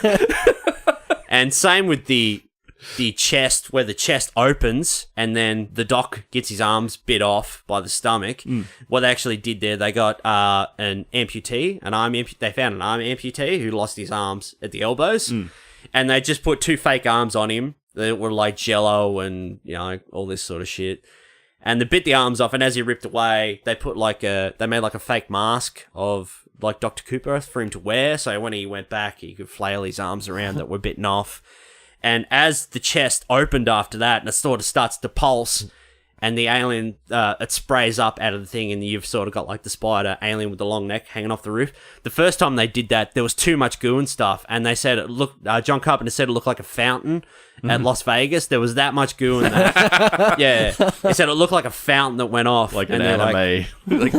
Yeah. They're like, okay, there was a bit too much. We need to do that again. And Botine's like, again? What do you mean? He's like, it took us 10 hours to set that up. He's like, it will take us another 10 hours to do it again. Like, we have to take the actor out. We have to redo the stomach, fill it all again. And they're like, we need to get this done tonight. So they had to another 10 hour setup. They didn't put as much in at that time. And you just notice all the tentacles and that flopping around, and there's not as much spray that comes out of it. And then when the camera cuts and pans up, you've got the spider Norris hanging off the roof, just with all like KY jelly dripping down. Apparently, they had KY jelly by the gallons. They just had gallons and gallons, big drums of KY jelly in the movie because they used that much of it. And the after party. Yeah. Jeez, 1982 after party. That's peak Kurt Russell. Yeah. So they filmed all the interiors on the Universal soundstage. They built all the sets and they did the interiors, but they had to refrigerate the sets. But this was like the middle of summer in LA, and there was like a big heat wave. So it was like, 100 degrees Fahrenheit or whatever outside, and it was like, 20 degrees Fahrenheit or whatever on the interior. So they were going for like cold to hot, hot to cold, back and forward. But they built the exterior set in Stewart, British Columbia, on top, like 3/4 up on a glacier. So they built the set in the summer, and then they left it for the 6 months, and then when it snowed, they got the proper snow effect. And that set looks amazing. Yeah. Like at the beginning, there's a fast shot, like during the day of the set, and it looks so good. I was going to keep looking at my notes, so feel free to talk. What else have I got here? Have you drunk all your drinks? I go to the next Me? page. Yeah. No, I've got many. I bought a 10-pack. Oh, in the kennel scene where Charles runs in with the flamethrower, that's actually David Keith using a real flamethrower in that scene. So there was a couple of scenes in the movie where they used real flamethrowers. The dog scene, and then the actors had to run in afterwards with fire extinguishers and put it out. So it was like a real kind of thing. So yeah. Weren't flamethrowers like a hot thing to use in the late 70s, early 80s, action movies? You got like Aliens and Thing. I don't know, what else was there? They had to try and everyone was justify- using flamethrowers. Yeah. They had to try and justify the flamethrowers on like Antarctica. They're like, well, why would they need flamethrowers? And they're like, Because it's cold. machinery and that freezing down, or all that sort of stuff like freezing. So they like use flamethrowers to melt ice and all that sort of stuff. Their trip inventory was done by a 15-year-old boy. More flamethrowers. Vietnam like vet. So Stan Winston come in. They use real flamethrowers. Not Kurt Russell, John Carpenter. The one thing he was really worried about in this movie is that people would laugh at the effects. They would think that they were silly, because he was really worried that he didn't want to have a movie that was a monster, like a guy in a rubber suit. Yeah. And then he says, Alien, as classic and as amazing as that movie is, it's just a guy in a rubber suit. It's a monster movie. It's a monster movie, guy in a rubber suit. So he's like, he didn't want to do that. He wanted the thing to always be something different, something you've never seen. And just watching, that Norris head effect where the head stretches out and it's falling off the edge of the table. And even just like movie tricks where they have the tongue, they just play it in reverse. Like the tongue's like whipping around and then latches onto the chair and it's gradually pulling itself over and then it sprouts legs. Like, you don't see shit like that. You couldn't make that movie today. Nah. It's essentially of any movie I hear of that has practical effects as its core, like good practical effects, not like some fucking weird Sharknado thing. Like that's a guaranteed watch for me. Because there's just so few people that are doing it these days. Or if they do it, it's like one tiny part with a big CGI creature or a big CGI backdrop or something. That's the thing about practical effects. Like, if I hear a movie has practical effects, like, no movie has done practical effects better than The Thing. And I don't think it ever will. Like The Void. We were talking about The Void like a month or two ago. Yeah.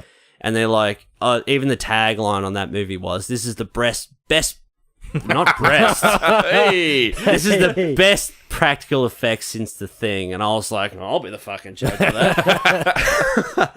And then I watched it and I'm like, yeah, it's good, but it's, you know, they are good for what they are, but they're just not that caliber. It didn't even get an Oscar nom. No, I think that was the problem. The movie was too dark. It was too bleak. People just wouldn't accept it. I think the timing maybe as well. I mean, you're being overshadowed by fucking E.T. and Blade Runner at the time. Like, yeah, even Blade Runner tanked. Runner tanked at the time. Yeah. Like, Blade Runner opened at 2nd at the box office, and the Thing opened at 8th, and it stayed there for 3 weeks.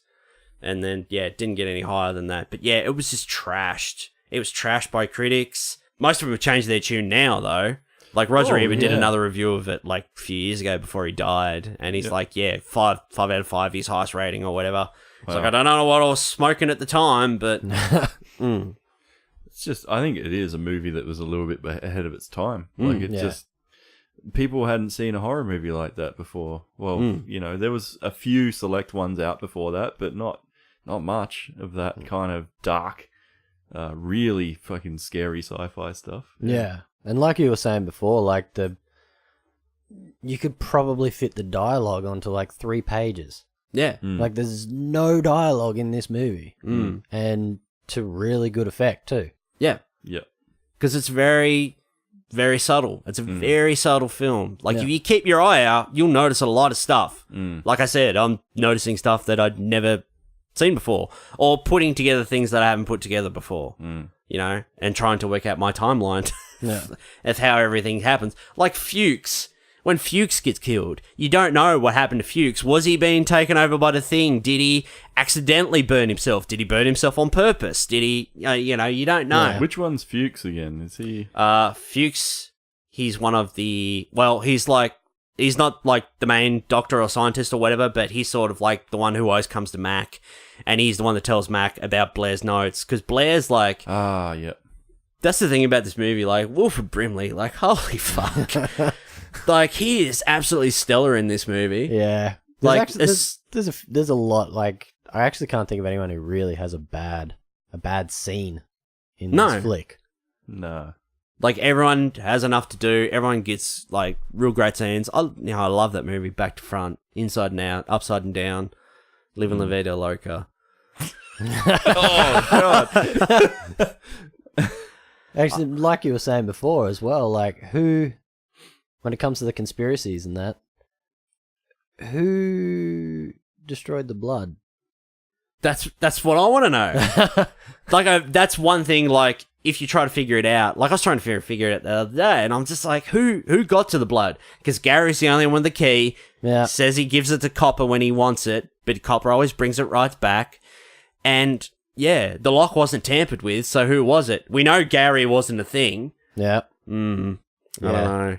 But yeah, Brimley, like, once he finds out about the Thing, like, you know, he finds out it's not a lie, he becomes very withdrawn from the rest of the group. And he doesn't sort of tell anyone else, but he sort of realizes sort of the implications, like, because Carpenter calls this the first of his Apocalypse trilogy, you know, with real apocalyptic themes. And, like, he does the very 1980s, like, analysis, like, simulation and that, the cells taking over. And, you know, the one that looks like Asteroid. But he says, like, if the Thing gets to a populated, like, area, like it'll take over the world in 3 years. And he sort of realizes sort of the gravity of the situation and takes it upon himself to, he's like, okay, like, I think he sort of realizes like, we're not going to make it out of here. We have to stop this, you know, but he doesn't tell anyone else. He sort of takes it upon himself. And then the scene in the radio room, you know, no dogs making it 1,000 miles to the coast. It's like, it didn't want to be a dog. That thing wanted to be us. The axe and everything up in his long johns. Everyone was so angry in the 70s and 80s, weren't they? Like, you notice that in old movies now? You watch Jaws and shit. Like, everyone's just irrationally angry. Yeah. Like, calm down, man. There's a shark out there. Close the beaches. But it's the 4th of July weekend.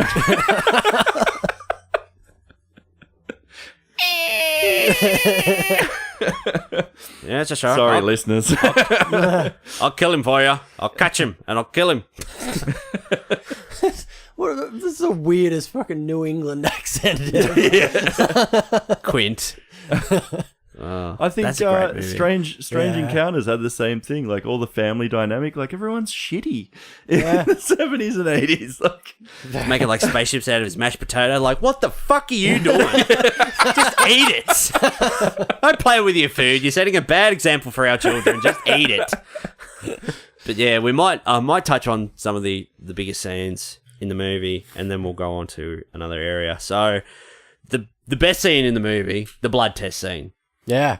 Which is sort of the scene that's probably most remembered for, aside from the defibrillation scene. That sound that the wire makes when it hits the glass every time and it doesn't the explode. scrape. It goes, it just sends a fucking chill up my spine every time I hear that. Because the way that scene's played, because McCready comes up with this theory and he tells everyone, you know, the things, you know, each part of it will fight to survive if it's attacked. Mm-hmm. And they're like, okay, we'll take a sample of everyone's blood, and he's like, we'll get, you know, a hot wire and we'll take it to the blood, and if something happens, we know who's the thing. So they've got like Cooper and not Cooper, Gary and Palmer and Childs. Who else is it? Childs tied down to the couch, and they get to sample everyone's blood. So they're going through it, and they're going through each one. And as the scene goes, like, it's sort of like the tension starts to lift just a little bit. You're like, okay, maybe this isn't... And there's a little bit of comedy peppered in there. There's a couple of funny lines, and it's sort of like you sort of let your guard down. And you're like, maybe Mac's not... You know, maybe this isn't going to work after all.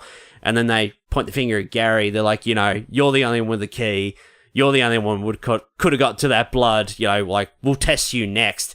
And he's got like the petri dish of Palmer's blood, and he just sort of touches it straight after, and then and it jumps out of the dish, and you're like, holy fuck. But leading up to that, like, you don't suspect that Palmer's the thing at all. No. And he's just sort of sitting on the couch, and the very subtle sort of quirky looks he has on his face, like, because that's the thing about the thing. Like, you have these discussions like, okay, Bob, if you were taken over by an alien, would you still know that you're you, but this alien's hiding inside you? If you're a thing, do you know you're the thing? Or are you gone and this thing is just imitating you? Because this is like a callback to Get Out, almost. Yeah. That's how I interpret it.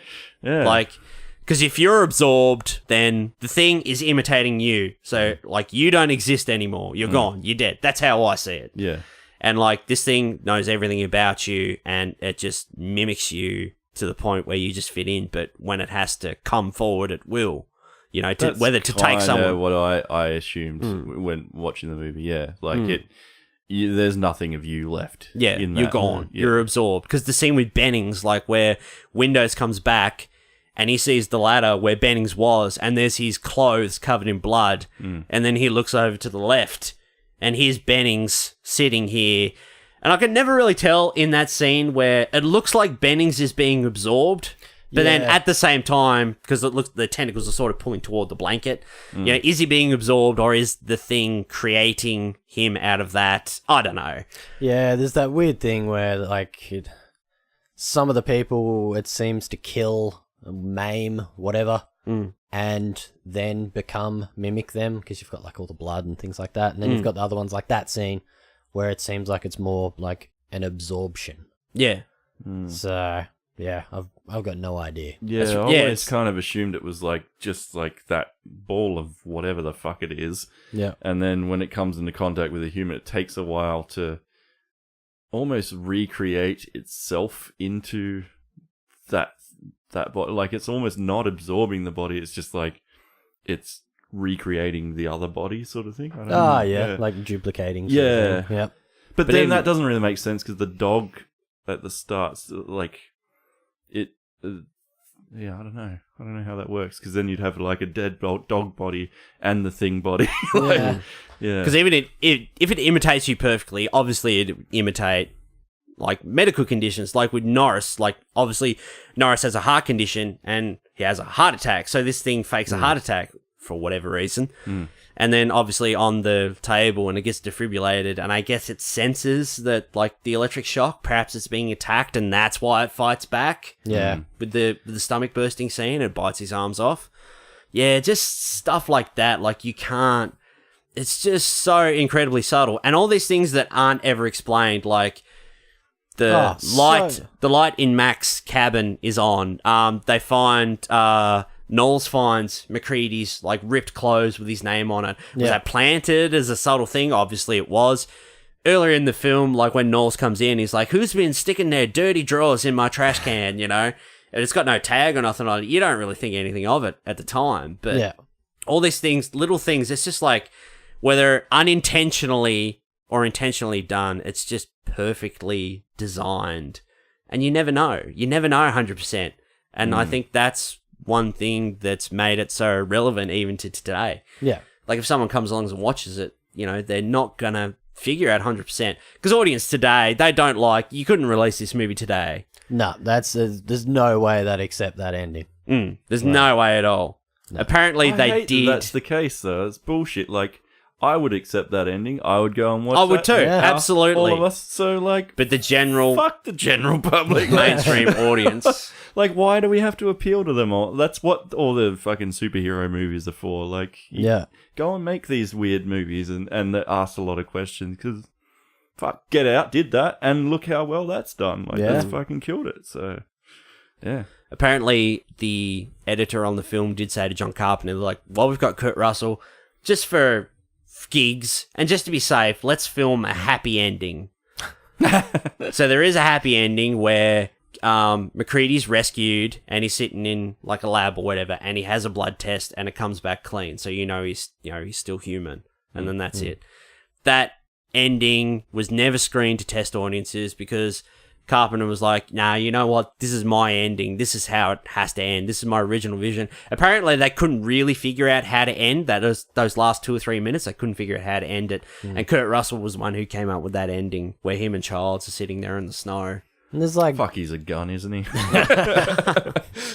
there's like 20 theories about even just that one scene. Yeah, I know, right? Yeah. About what is that? I think I'm trying to remember. Okay, something. there's one. They're like, There's frosty breath. there's like Childs has no breath, so he's the thing. But when Bennings turns into the thing earlier, and they chase him outside, and he does the roar, he's got like the frosty breath. Yeah. There was another fan theory where, Kurt Russell's got the bottle of J&B, Yep. but it actually hasn't got grog in it. It's got kerosene in it. And he fakes drinking it and then hands it to Childs for him to drink, because if he's an alien, he's not going to know whether it's alcohol or kerosene, and he drinks it. And then he realizes he's the thing. And there was the other one about, was it the eyes? Oh, the glimmer in the eyes, reflection in the eyes. Yes. I had this written down. Dean Cundy the director of photography, came out about, that was only pretty recent. That was only like a couple of years, that was only like a year or two ago. 2014, 2015 or something. Dean Cundy came out and said to tell who the thing was, he said, when you film someone, they have like a glisten in their eyes. He said, but when we filmed the things, however they did it, however they filmed it, we removed that light from their eyes, that glisten, that shine out of their eyes. So if you're watching the movie and you notice someone doesn't have shine in their eyes, they're the thing. Because there's no life, there's no soul. Yeah, fucked. Jesus.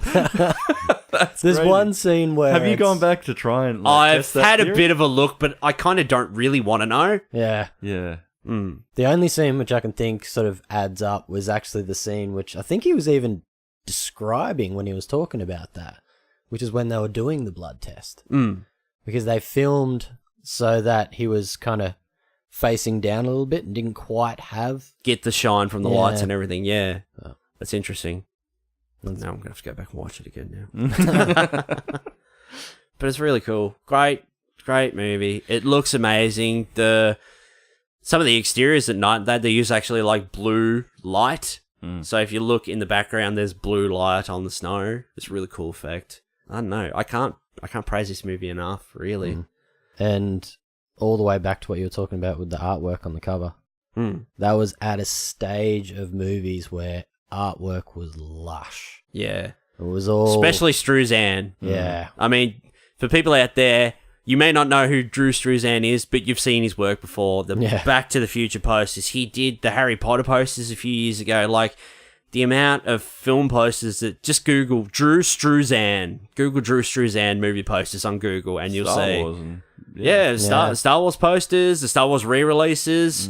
Half the posters that he did, he did a lot of posters in the early noughties, but the studios wouldn't accept them. Like, he did one for The Mist that Darabont wanted to use, but the studio wouldn't let him. They had to do like a generic Photoshop thing.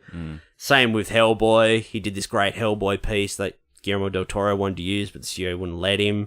So I think they used it for like a art book or a DVD re-release or something like that. Did he do the Wilder People? You know, there's like I don't know if you've got it. I've got a alternate jacket on my Blu-ray cover of the Hunt I think I for the do, Wilder yeah. People, and it's an illustrated jacket. It looks like his style. I don't know if it's him or not. I'm not sure, but the amount of sort of people that get inspiration from Struzan's work. There's a documentary I think on Netflix about it. There is, yeah. It's really good. Another thing I will touch on is the music, the score. Yeah. Because Carpenter didn't have time to... Because he scores all his own movies, but he didn't have time to do it, so he brought in Ennio Morricone to do the score. The dollars. Yeah. So Morricone did the score, and he tried to do a lot of synth-related stuff that was, to keep it in line with Carpenter films, but then he did a lot of orchestral pieces and that as well. But Carpenter only used the synth stuff because it was obviously most what he used previously. It was most in line with his previous films, yeah. So the main theme, like the dun dun dun, it's almost like a heartbeat. So like I watched something yesterday where someone said, and it was very true. They're like, you're trying to figure out who the thing was, but then once it sort of pans out and it shows the bass on fire, it starts to play that theme again. It's like, was that intentionally put in? Like the heartbeat, like the thing's still there, it still exists. Still beating. But this is the kind of score that should have won an Oscar. But it did. It did, technically. Did it? Well, Morricone scored The Hateful Eight. Oh, yeah. And he used all the unused orchestral stuff he wrote for the thing, they used in The Hateful Eight, but he wrote one or two other pieces for that movie. So 90% of the film score is the unused thing score, and he won an Oscar for that. It's amazing. I like how much those two movies mirror each other. Yeah. Yeah. That's fucking incredible. Yeah, that's cool. Who done it in a snowy cabin, and that's exactly right. Yeah. But yeah, I don't know. I love this movie. If you haven't seen it, go out and watch it. You won't be disappointed. It's like pure nightmare fuel. Yeah. The movie, really. It is bleak. It's not a happy movie. It doesn't have a happy ending. So if you're expecting a happy ending, you won't fucking get one. The entire movie's paranoia. Yeah. It's pure tension, pure paranoia. But it's just perfectly put together. So good. Yeah. Whether intentionally or not, it's just perfectly done. Like you've done God knows how many times. I've got a whole nother page here. I just Shit. You can kind of 7.5 hour podcast this week. You can keep rewatching it. Like you can keep picking up new things each time. Yeah, that's right. And because the timeline is so hard to follow, it adds to the tension and the paranoia. That's another thing I've got written down here. I thought of that yesterday. Oh. I can never turn it off. If I catch it on, I can't turn it off. You just have to see it through every time. It's fucking great. One thing I will put... This was one thing I noticed the other day. When Blair does the dissection on the thing at the beginning... So they open... it's real atmospheric, that scene. They pull the blankets apart and the whole thing's just like steaming, and it's just like apparently the actual model they made of that, it really did stink. So the looks on their faces like of disgust, it's all genuine. There's this, he does the dissection, and then afterwards he's doing sort of his report to the rest of the team. And he's like, you know, what we've got here is a creature that absorbs its prey and imitates them perfectly. Yep. And he's got this pencil with a rubber on the end, and he points it to like this foot that's like half that's like half developed. And he's like, that's not dog, that's an imitation. And you can clearly see him touch it. And then in the next scene, he puts the pencil like under his chin, like under his lip. I was like, is that the point where he got infected? Yeah. Because it's this thing's like works at a cellular level. So like if it just had just like a bit of goop on it and he touched it on himself, and because he didn't know how, because he hadn't done the simulations by then. So is that another possible way he could have? It just took that long, and maybe that's why he was so pissed, because he knew I don't know. But same thing when they're doing the blood test. Yep. And they're all like, and they're scalpeling their thumb, Yeah. like pressing down.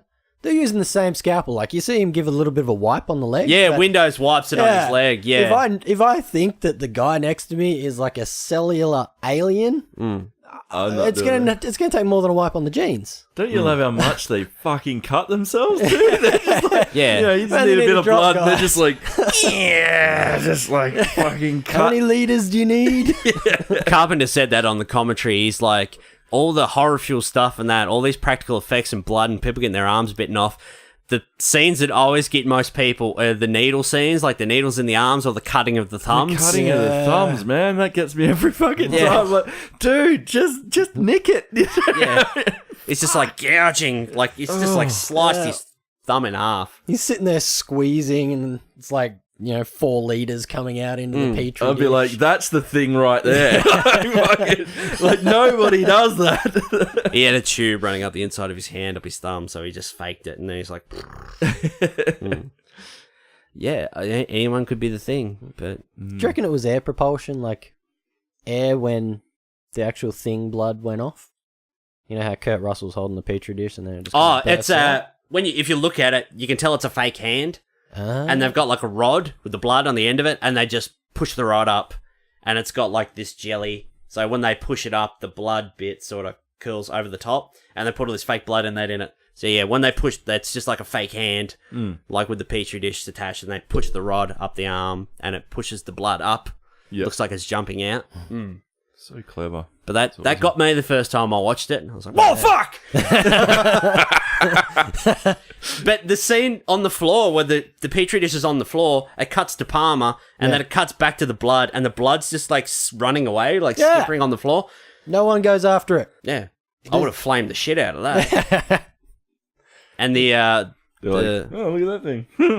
yeah, there's another real flamethrower use in that scene where Windows is where he goes out and he throws the dynamite and he blows up the Palmer. Apparently that explosion was bigger than Kurt Russell thought.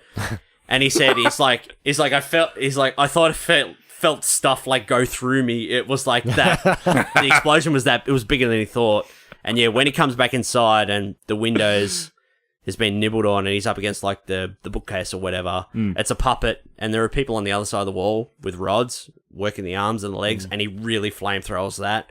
Yeah. And he's like, I had to be careful because like there were people on the other side of that wall, but I had to make it look good for the scene. So, Man, I've been in one of those situations with like an explosion like that before. I was out on a farm. I was about 12 or 13, and I think people usually use diesel instead of petrol to like light big bonfires because it doesn't like explode. Anyway, they put a bunch of this stuff around the bottom of a tree trunk out in this paddock and get a tissue box and light it and just sort of like throw it over. But it turns out they used petrol instead of diesel. Shit. And we all, it was like the family, kids, like everyone, and we just like all fell back on our ass when this tissue box hit the tree stump. It was just like an atom bomb went off. Like, boom! Like, holy shit. Amazing. Might just touch on the game real quick. So yeah, I got the game off you, but that game is a sequel to the film. Yeah. And you're a rescue team that come to the base and whatever, and you've got some snooty suit who knows what's going on, and he wants to capture the thing, and you find Child's dead body. He's died from exposure. Yeah. And then Mac turns up at the end. So you fight this giant thing, alien. I think it comes out of the spaceship at the end, to be honest. Yeah, I think You're flying around in the helicopter. Yeah, I remember that. Yeah. And then you find out that the helicopter pilot's actually Mac. Ah, okay. With his big cowboy, 40-gallon hat or whatever it is. His random ass snow poncho hat thing. Yeah. And then there was the 2011 prequel. There was actually a sequel in the works for years. There was going to be like a 4-part sci-fi TV series, but nothing really ever came of that. Carpenter had an idea for a sequel, and he was going to get David Keith and Kurt Russell back, but to explain the age difference, because he was going to pick it up just after where the first movie finished. But to explain the age difference, he was going to say they got frostbite and stuff from exposure, and that's why they look older. So, but that never happened. But we got the 2011 prequel, and Bob, you've seen the prequel? Yeah, I don't remember a whole lot from it. I think because when that came out, I watched it and then immediately watched the first one. So it kind of erased any memory of that other one. I don't think I remember hating it too much. It was just I don't mind the prequel. I don't mind the prequel. Yeah, it just sort of felt like, I don't know. It wasn't something I was going to rush out and watch again, sort of thing, like the original was. Yeah. The only problem with the prequel is they went to all this length to use practical effects. So they did everything with practical effects, and then when they showed the studio, they're like, nah, let's do CG now. So they pretty much just did CG overlay or enhanced, but it just looks all CG. So they pretty much CG enhanced the whole thing. So you might as well say, but yeah, they went to great pains to do these practical effects like the original. And I dare say I probably would have done better if they just left it. I reckon it would have been received better, to be honest. Would have been. They would have at least sort of recaptured the fan base of the original movie. That's right. Yeah. And I don't That mind had that. the Aussie guy, Joel, what's his name? Edgerton? Joel Edgerton. Yeah. Couldn't think of his name the other week. Remember it now. Yeah. Oh, that was the name you're looking for. Yeah. Okay. No, I don't mind that movie. It was pretty much just sort of, they're trying to capture a lot of the original.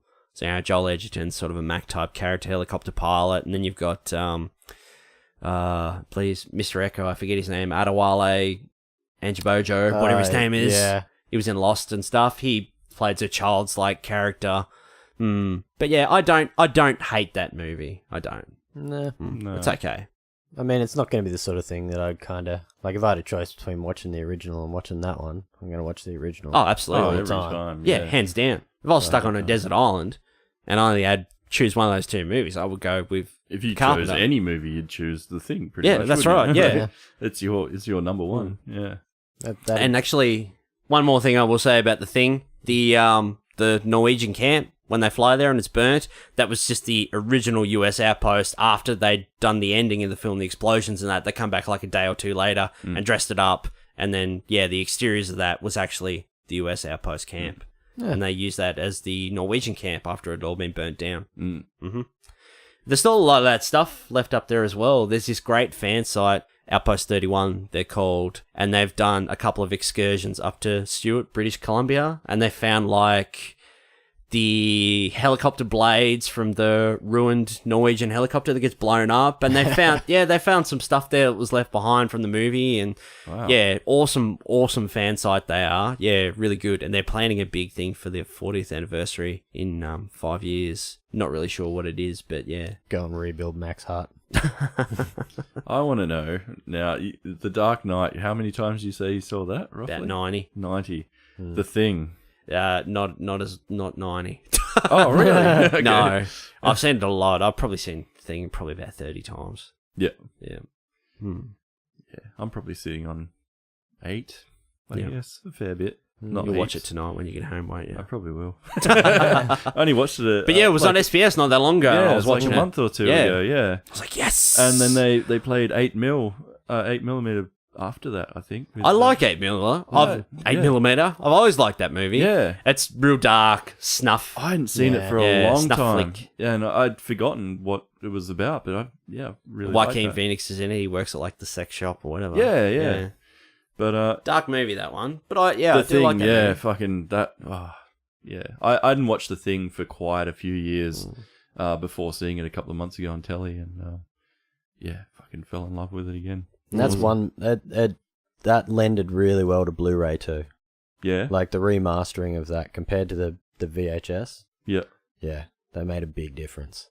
Awesome. A lot of the time when they remaster it and throw it on Blu-ray and stuff, it won't add a great deal. Sometimes it subtracts, because you get that, like, older movies, they're sort of designed for film and lower resolution, and like, things like Back to the Future and stuff. You watch the original ones and you can't really see the prosthetic face stuff on the old cuts, and then you get it on Blu-ray and you're like, oh god, that makeup's fucking terrible on old Marty and stuff. Like, I will say, the standard Universal Blu-ray of The Thing that's out is great. Like, it looks amazing. Scream Factory did a release last year. I've got it, but I haven't watched it because I don't have a region-free or a Blu-ray player, so I can't actually watch it. But Arrow Video is doing a 4K remaster of it right now, and that should be out later in the year, so I'll be getting that.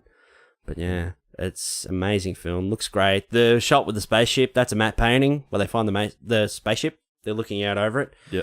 And the scene where they walk to the cut, there's a far shot where they walk to the ice hole where they've taken the alien. That was shot on the Universal backlot. They put down like white bed sheets, and I think they put some snow on it. And they're, what's his name? Albert Whitlock or whatever was up on a hill, and he did the filming in that for it, so he could get the matte painting in that right. And they just, they filmed the three guys in their snow gear, like in the middle of summer. There's a shot of it on the Blu-ray documentary. It's got Kurt Russell on that. They walk into this hole, and it's just like all grass, and you can see LA in the background. And just did a matte painting over the top of the spaceship crater and the helicopter over on the left. And Awesome. yeah, movie magic. For going into the like LA backlot and throwing down a sheet and some snow and then getting a matte painting over it. Just a reminder that for Force Awakens, we rebuilt the Millennium Falcon. Yeah. Did you see that shot that where they're hiding the Millennium Falcon? Like, you can see it on Google Maps. Oh, yeah. They've got the Millennium Falcon there. They've got it's like typical movie thing. They've got the tarp over it, but like half the tarp's hanging off, so you can see some of the nose of the ship. But they've got like 60-foot containers like stacked around it, so you can't get into it. Anyway, I think they might do it. Yeah, that's been great. There's too much to talk about, but There I'm is. not incredibly the most analytic person, so I can't really. Oh, you're more than us. But I do have to quickly pay tribute to Kurt Russell's sweet somersault, like as he was throwing the stick of dynamite. Yeah, well, fuck you too. Yes. The tuck and roll he does. Yeah. It's so good. The scene where Gary gets taken over by Blair and the fingers like under his skin, that shit's fucked up. Yeah. And then, then you see like this weird morph hand head thing like dragging him along. And Noel sees it and he's like, is that what I thought it was? And then Noel's just never seen again after that. Great movie, though. If you haven't seen it, go out and watch it. Don't watch the prequel first. Go out and watch it. There really is only one thing, and this is it. John Carpenter's best movie, my favourite movie of all time. Can't say enough good things about it, but yeah, we might wrap it up. Yep. Awesome. All right, Bobby, if people want to find you online, the real you, not an imitation, where can they go? Yeah, BaxterBobby.com. No, BobbyBaxter.com. And Bobby Baxter Cartoons on Instagram, Facebook, Twitter, and all that. Tumblr, jazz. Redbubble. Yep, you know where to find me. And Mark, what's the name of your Tinder profile? Ladies. Sweaty Goblin 42. Dang turds. These are the battlefield names that we see. Dank turds. Oh god. What's the menstrual one? Oh god. All right, that's enough for that. Jesus, all right, that's enough. That's enough. Christ. You can find the Bearded Geeks on Facebook or facebook.com/BeardedGeeksPod. The Bearded Geeks are on Instagram at the Bearded Geeks. We're on Twitter at BeardedGeeksPod. That was it, Bob. That was it. I think I was far enough away from the mic when I said that. If you want to buy a Bearded Geeks t-shirt, you go to TeePublic and search for the Bearded Geeks. Got a few designs up there. And for all those who've been asking for it, I've submitted our podcast to iTunes. I'm just waiting to hear back. That was about 5 or 6 days ago. But it can take up to 14 days. So once it's approved, if it is approved, I'll upload the rest of our back catalogue to SoundCloud, which will then filter through to iTunes. So you'll be able to listen and download to our previous podcasts at those two places, SoundCloud and iTunes. But we'll plug the fuck out of it when it happens. So, yeah. Oh, well. Let's go and disturb Patty and... Yeah, we'll go around Pat's house. We've actually got... Mark got, like, a box of Yowies for Pat. And you should have seen him last night when he opened it. Too, yeah, classic Yowies from, like, 15, 20 years ago or whatever. And he opened it and he's like, oh, look at them. They've all got, like, wiggly bits. And then... And then when I saw him this morning, because he wasn't going to be here today, he's like, oh, if you see Mark and he brings his car, can you just remember to get my Yowies out of the back? Don't you fucking forget my Yowies. So, on that note, from all of us here in the Big Cave, we want to thank everyone for liking, sharing, and subscribing. When we're on iTunes, please leave us 5-star reviews and a nice review. We'd appreciate that. When it happens, you'll find out. So, yeah, we'll see you all next week on the Bearded Geeks. Spider-Man Homecoming. I think we're going to go see it and then do podcast straight after, so it'll be fresh. And Pat will be awfully excited. And Jimmy might be back, but we'll see. Yeah. But he got sick, everyone. I saw him today and he was like... he got sick like a day or two after he'd been here last week, so... Yeah. I was waiting for it and it never came, so I don't know. But, poor Jimmy. Poor Jimmy. He was sharing the mic with fucking Patty, who was he was breathing the same air. Patty was a corpse last week. He was not good. It was not good. Mark, thanks for filling in today. You just happened to be in the state. Mark's from WA and he's in town for work, so he's just come to fill in for us. Yeah. So from all of us, thanks very much, and we'll see you next week on the Bearded Geeks. See you.